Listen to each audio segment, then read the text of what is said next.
Okay, we are here. We are live as well. Is it recording? Yes, it is. The worst thing is when I'm using this audio mixer and it decides, well, it's me. It's not it decides, but I forget to press record, and that is quite something. But yeah, the video, you can see from the title, we're going to be looking at Alex O'Connor. I think one of my highest views on this channel is actually reacting to Alex O'Connor, but other ones, I think it's when Wes Huff just cooked my man. What's his name? I can't believe I've forgotten his name. When he cooked, I need to go and check. It's gonna bug me. Billy Carson. It was Billy Carson. I had to skip my mind for a second, but Billy Carson, he got cooked. But today I want to talk about Alex O'Connor, and just seeing some of the videos as of late, it's been interesting to actually follow Alex O'Connor. I watch a few of his podcasts and listen to them. I think the way when people just have a podcast type of voice, it makes it just more bearable to listen to. Sometimes it might not even matter what, it could be a topic that you find boring, but if somebody's got that kind of narration type voice, you're like, yes. Like if you listen to Morgan Freeman read a book or audio book, you'll probably find that you're able to listen or to the book more than somebody else that's narrating it. Now, Alex O'Connor is popular for being an atheist. We know that. We see a lot of videos where he has been debating Christians, debating different religions, and he goes for it. He does. But one thing that I really like about Alex O'Connor is that whilst I'm saying he goes for it, he's not like aggressive, or he's not someone like, I feel like Richard Dawkins, who before would really like just slate and slew religion, whereas Alex O'Connor is someone that is looking to just understand more. And he has made his stance that he's an atheist, but as of recent, that's changed. Like if you follow Alex O'Connor, you can see that there is a shift, and you can see that just maybe one day that he will actually turn to Christ. And I feel like that day will definitely come, because he's just someone that is seeking truth, seeking knowledge, and seeking to understand. I wouldn't say he's on this journey to become like a Christian as such, but he's just on a journey and someone that is eager to learn. He mentions that having Christians and debating on his podcast, it's really opened his eyes, and he's actually said that Christianity is more plausible than he had given credit for in the past.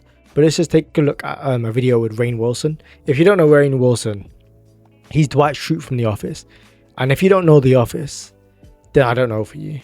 I really don't know for you.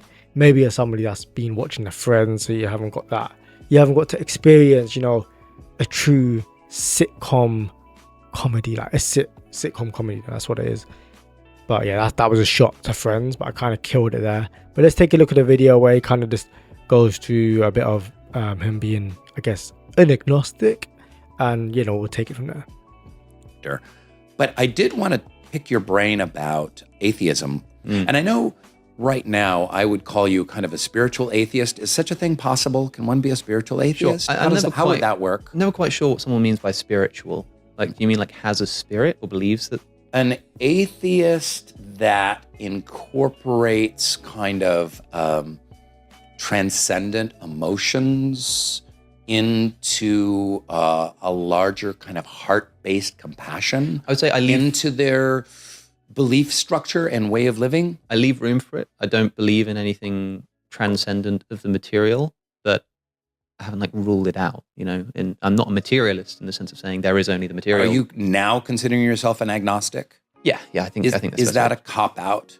A lot of people would say Sebastian Junger came on the show and he's like, it's a bullshit cop out. You're either an atheist or you're a theist. Of course there's an agnostic. We can't know anything. We can't know any truth.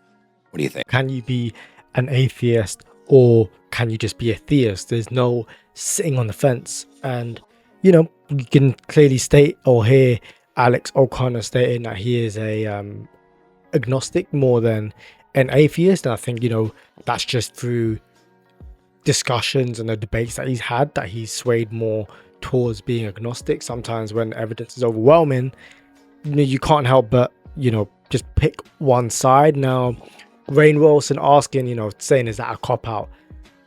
In my view, that is not a cop-out, because how can you know the truth or just come to accepting truth without having understanding, or not having understanding, but just, not being privy to some kind of knowledge of it? You have to do research.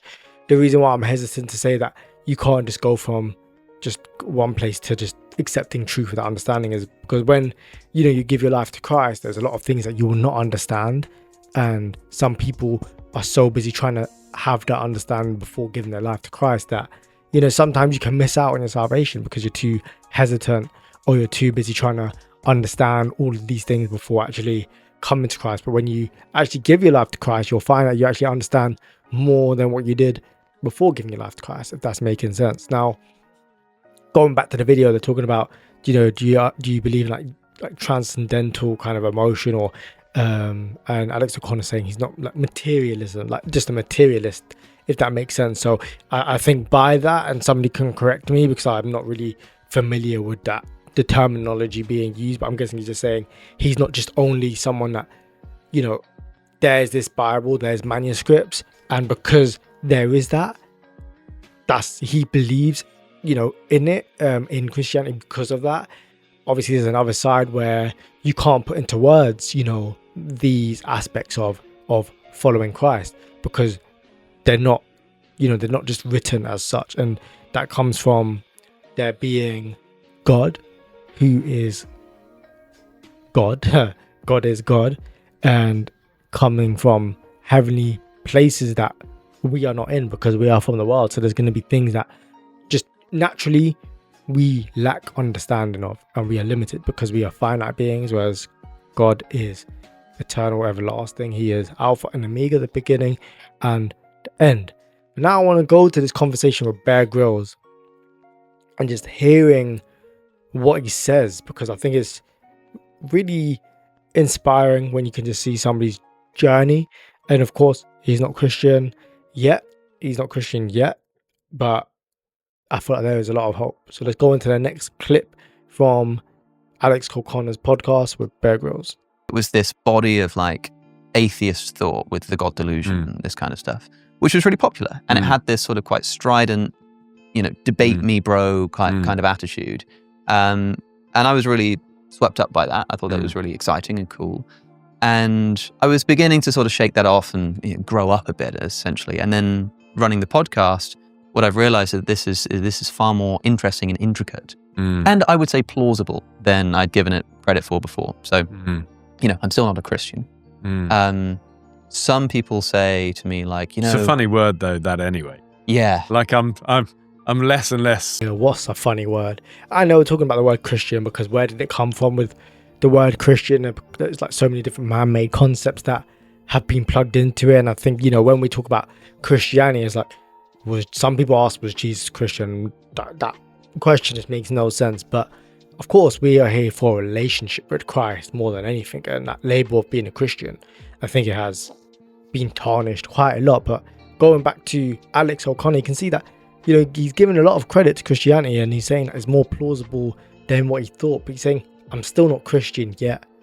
The fact that he's saying not yet, maybe I'm looking too deep into it, and I know a lot of people probably made videos onto it, but when you're saying not yet, you have left room to, I guess, leave that on the table to be like, this could be an outcome. And I think that's something that he would agree with. That's something that we can see, especially from the previous conversation with Rainn Wilson, where as he's seeking that knowledge, he'll find it. And I don't agree with, you can either be a theist or an atheist, because there is going to be a point in your life where you're trying to figure things out.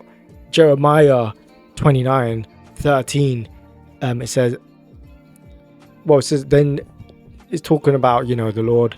This is a conversation with Jeremiah, but in 12 and 13, it says, then you will come upon me and go and pray to me, and I will listen to you.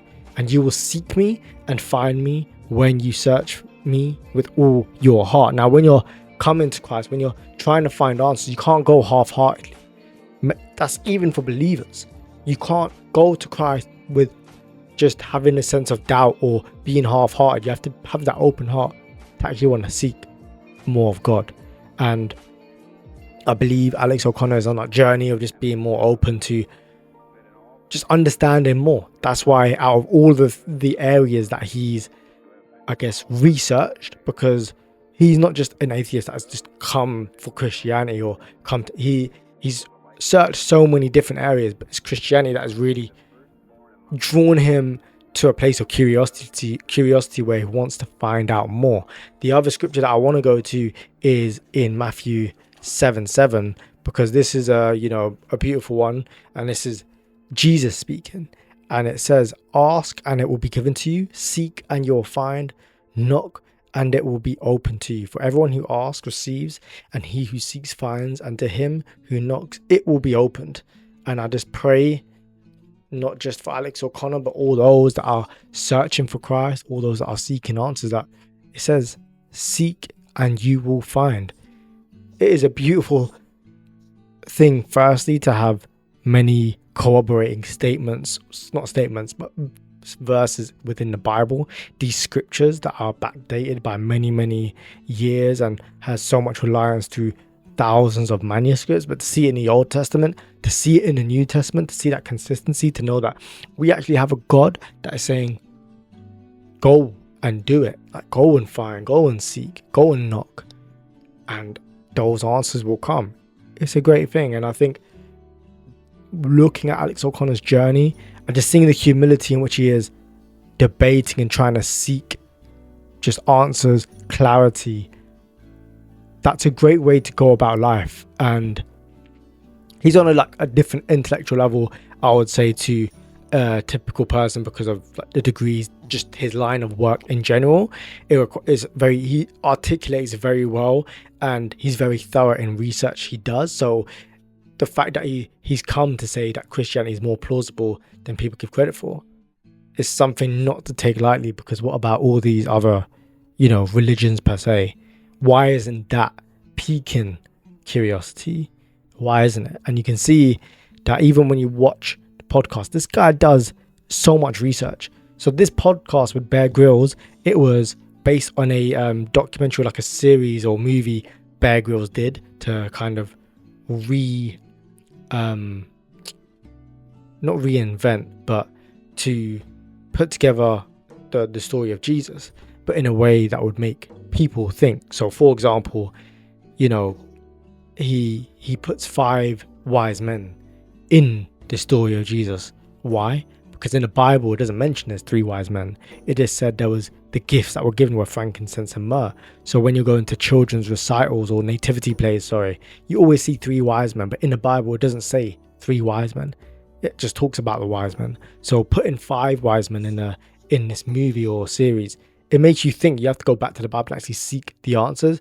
And Alex O'Connor did his research, and he already knew about these intricate details that Bear Grylls had in his documentary. That's someone, imagine, I don't know how long a series was, but the fact that you're spending time to just watch and break it down, or, he could have a team that's doing it. But I don't really believe that, just based on that level of knowledge and understanding he already has on Christ.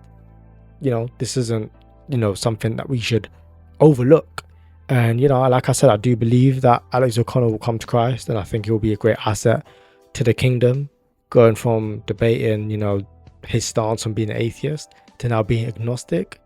We can see it, atheist, agnostic, Christianity, following Christ, the truth, the way, the life. God bless you. Like, comment, subscribe.